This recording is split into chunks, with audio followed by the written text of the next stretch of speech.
जोधपुर में एक चौराहे पर झंडा फहराने और लाउड स्पीकर लगाने के मामले में दो समुदाय के लोग आपस में भिड़ गए।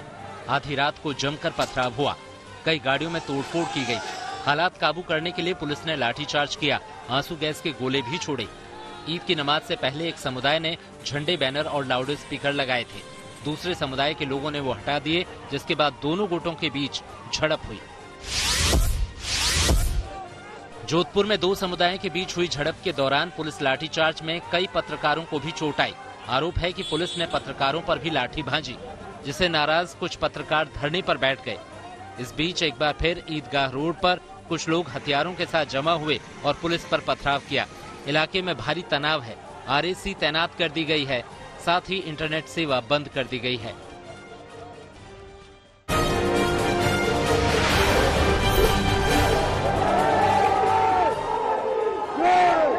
जर्मनी में बर्लिन में पीएम मोदी ने सोमवार की रात प्रवासी भारतीयों को संबोधित किया। पीएम ने अपने करीब 1 घंटे के संबोधन में बताया कि कैसे भारत तरक्की की तेज रफ्तार पर चल रहा है।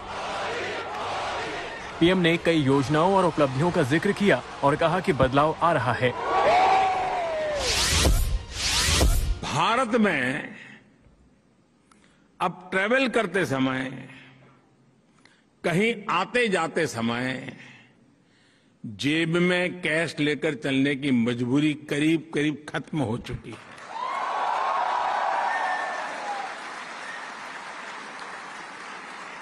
दूर सुदूर के गांव तक भी अपना मोबाइल फोन पर ही हर तरह के पेमेंट आपके लिए काफी है। तो पीएम ने यह भी कहा कि हाल में दुनिया में जो संकट आए, उनमें भारत दुनिया का मददगार बनकर उभरा। पीएम ने कोरोना से लेकर हाल की रूस यूक्रेन की वजह से गेहूं के संकट का जिक्र किया। आज विश्व में गेहूं की कमी का सामना दुनिया कर रही है। फूड सिक्योरिटी के लेकर के दुनिया में बड़े बड़े देश चिंतित है। उस समय हिंदुस्तान का किसान दुनिया का पेट भरने के लिए आगे आ रहा है।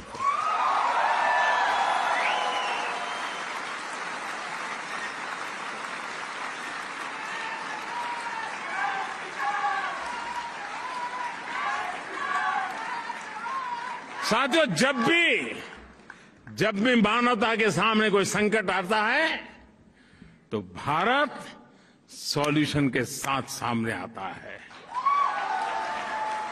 जो संकट लेके आते हैं, संकट उनको मुबारक।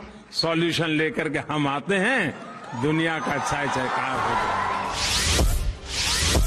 बर्लिन से पीएम मोदी ने अपने भाषण में बिना नाम लिए कांग्रेस की खबर ली। पीएम ने नाम लिए बिना कहा कि पहले कैसे दिल्ली से विकास के लिए भेजे 1 रुपए में से 85 पैसे बीच में हजम कर दिए जाते थे। सीधा एक क्लिक किया, जो हकदार है उसके खाते में पैसे चले गए। डायरेक्ट जो डीबीटी के द्वारा हमने पैसे भेजे, वो अमाउंट है 22 लाख करोड़ रुपए से अधिक।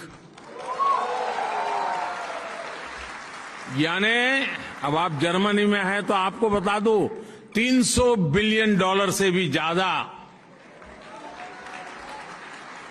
बेनिफिशियरीज के खाते में पैसे पहुंचे हैं।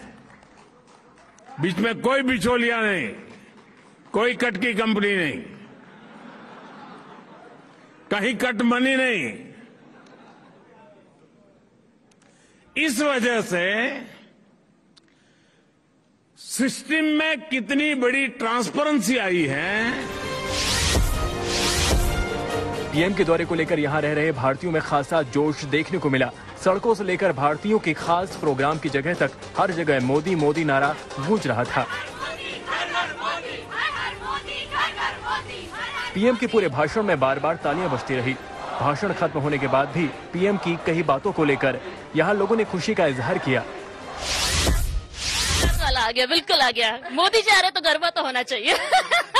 बहुत एक्साइटेड है, इसलिए हम लोग यहाँ पे सवेरे 4 बजे उठ के आके खड़े हुए हैं और हम काफी वेट कर रहे हैं, काफी बेसब्री से इंतजार कर रहे हैं। मोदी जी के बारे में क्या सोचा? मोदी जी के बारे में जी, मोदी जी का नाम जब आता है तो हमको काफी गर्व फील होता है यहाँ पे। कितनी एक्साइटेड है? या वी आर सो एक्साइटेड। बहुत ही प्राउड फील कर रहे हैं और मतलब जो पहले कभी इसे नहीं था कि भारतीय होने का जो एक प्राइड होना चाहिए वो हम बहुत आया है अभी और बहुत अच्छी चीज है वो।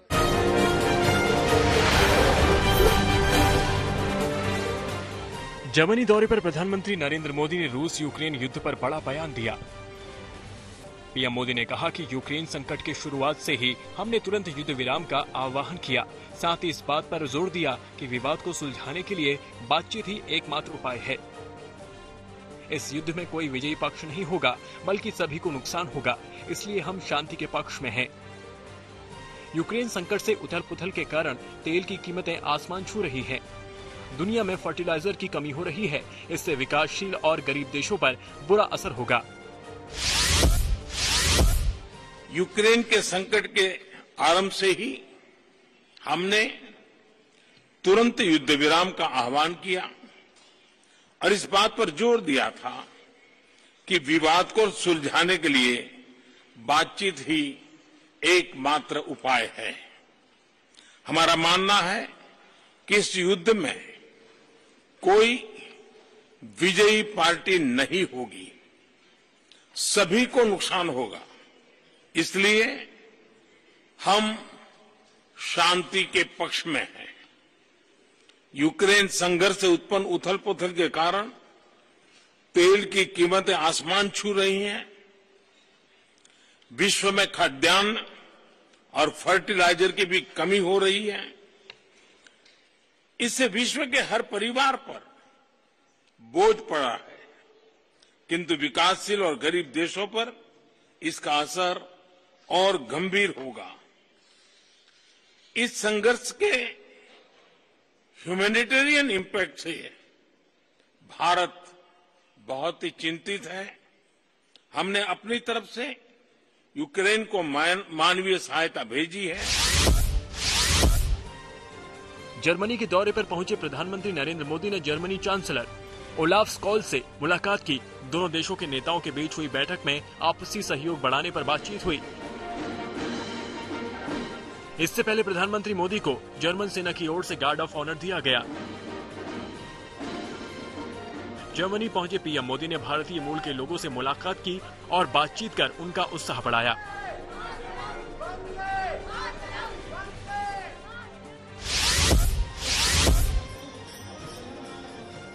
ईद के चलते एमएनएस प्रमुख राज ठाकरे ने अक्षय तृतीया के दिन महाआरती करने का फैसला वापस ले लिया है। एमएनएस की ओर से कहा गया है कि वो किसी भी धर्म के त्योहार में व्यवधान पैदा नहीं करना चाहते। इससे पहले महाराष्ट्र नवनिर्माण सेना ने अक्षय तृतीया के मौके पर महाराष्ट्र में महाआरती करने का कार्यक्रम घोषित किया था, जिसमें महाराष्ट्र के सभी प्रमुख मंदिरों में लाउडस्पीकर लगाकर आरती की जानी थी।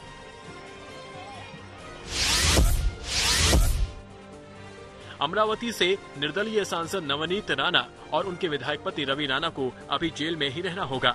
23 अप्रैल से जेल में बंद राणा दंपति की जमानत अर्जी पर अदालत बुधवार को फैसला सुनाएगी। इस बीच नवनीत राणा के वकील रिजवान मर्चेंट ने दावा किया है कि उनकी मुवक्किल को जेल में उचित इलाज नहीं मिल पा रहा है। इसे लेकर रिजवान मर्चेंट ने जेल सुपरिटेंडेंट को पत्र भी लिखा है।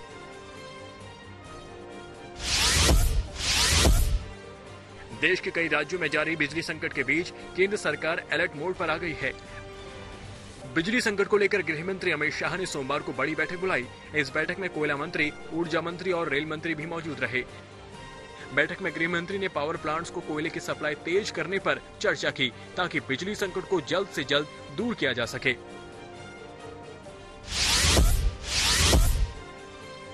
दिल्ली में सोमवार को कोरोना के 1076 नए केस आए और एक भी मौत दर्ज नहीं की गई। दिल्ली में कोरोना के आंकड़े भले ही कम हुए हैं, लेकिन संक्रमण दर में इजाफा हुआ है। राजधानी में कोरोना के संक्रमण की दर बढ़कर 6.42% हो गई है। दिल्ली में फिलहाल कोरोना के 5,744 एक्टिव केस हैं।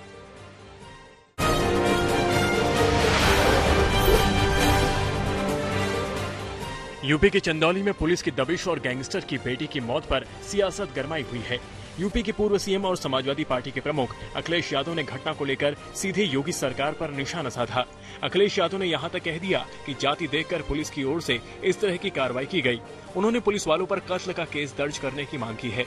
उधर पोस्टमार्टम रिपोर्ट में कोई अंदरूनी या बाहरी चोट नहीं मिली है। पुलिस जाँच के बाद मौत की वजहों के खुलासे की बात कर रही है। पुलिस ने जानबूझकर ये घटना की है। पुलिस ने जात के आधार पर घटना की है। जो वहाँ के इंस्पेक्टर हैं या जो वहाँ के पुलिस के लोग हैं, उन्होंने जानबूझकर ये घटना की है केवल डराने के लिए। अगर उसकी बहन की जान गई है और बहन अस्पताल में है तो इन पुलिस वालों पर 302 का मुकदमा दर्ज होना चाहिए। इन्हीं की वजह से जान गई है। यूपी के मुख्यमंत्री योगी आदित्यनाथ आज उत्तराखंड के दौरे पर पहुंचेंगे।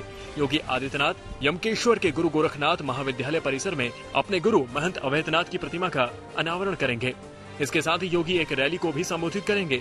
4 मई को योगी आदित्यनाथ पंचूर के पैतृक घर पर अपने छोटे भाई महेंद्र सिंह बिष्ट के बेटे के मुंडन कार्यक्रम में शामिल होंगे।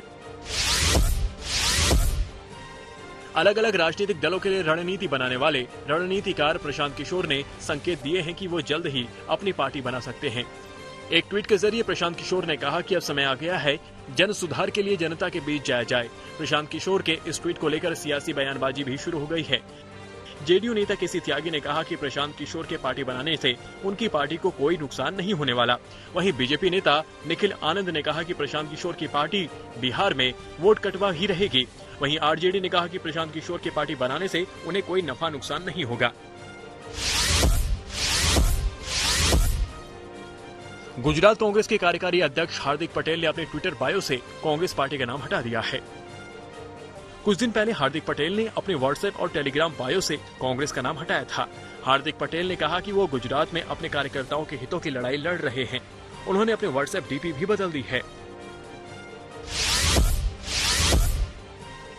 कांग्रेस में नवजोत सिंह सिद्धू के खिलाफ लगातार आवाज उठ रही है। अब पंजाब कांग्रेस के इंचार्ज हरीश चौधरी ने सोनिया गांधी को पत्र लिखकर सिद्धू के खिलाफ अनुशासनात्मक कार्रवाई की मांग की है। उन्होंने पत्र में लिखा कि सिद्धू पार्टी से ऊपर नहीं है और अब उनके खिलाफ एक्शन जरूरी हो गया है। हरीश चौधरी ने सिद्धू के खिलाफ पार्टी विरोधी गतिविधियों और लगातार बयानबाजी को लेकर कार्रवाई की मांग की है। हरीश चौधरी ने कहा कि हमने ये अनुशंसा की है, सिद्धू से स्पष्टीकरण मांगा जाए कि क्यों न उनके खिलाफ अनुशासनात्मक कार्रवाई शुरू की जाए।